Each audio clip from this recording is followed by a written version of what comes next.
wanted to ask is about reactive safety.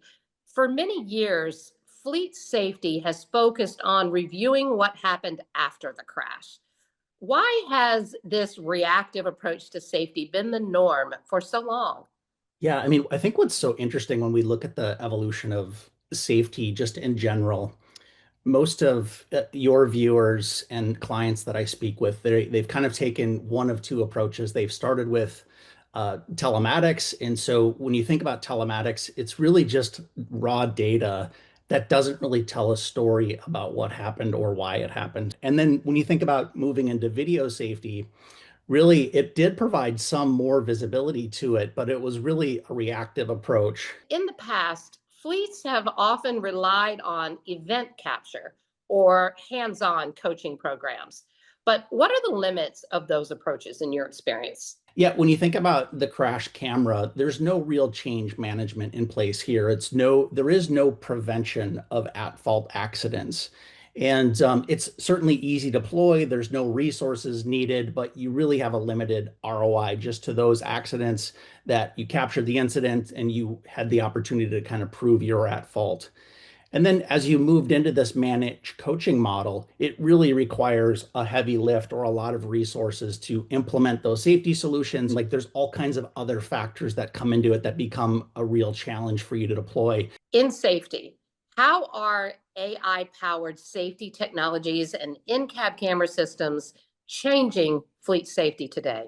AI has truly changed the way companies can look at implementing safety. You've gone from this crash camera and kind of a heavy coaching model to, well, what if AI could do most of the work for me? So I like to tell clients, 80% of your risk is coming from about 20% of your drivers. And so if I can change or eliminate 80% of your risk just through AI automation and coaching, like that's a huge win for the business. And it really didn't require any or very limited human intervention, if you will. I think that's a great way to think about it. Really, this technology that's embedded in the camera allows for automated coaching to the driver. So without, again, any intervention or back-end administrative support, I can serve up risky behavior to a driver to just view on their mobile device and take corrective action. Jason, you've talked about measuring risk differently. How should fleets think about safety scoring and accident correlation today? Sometimes we think of it as, frequency and severity of risk equals some sort of a score.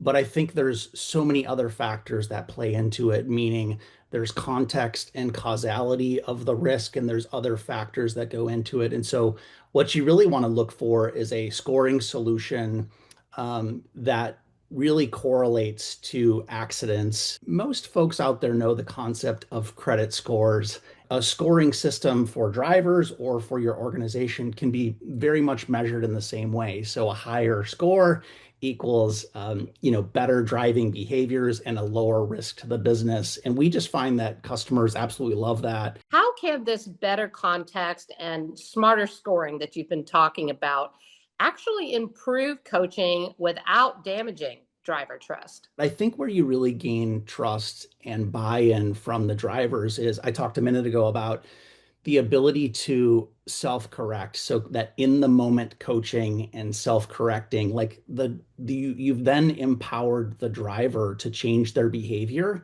to stay off the radar and improve their scoring, which is ultimately that's a win for any business. And we often say this is like the solution is like a wingman, not a watchdog. And drivers can really buy into that and being a part of the solution rather than the problem. If a fleet leader takes just one idea from this conversation, what would you like them to rethink about how they manage their safety? No matter where you're at in your journey, whether it's just simple telematics or you've moved into video safety or you've got some great AI automated coaching program, like you can start the journey anywhere. And we often tell our clients it's a crawl, walk, run approach to safety. And so we're here to meet you where you're at and get you where you like to go.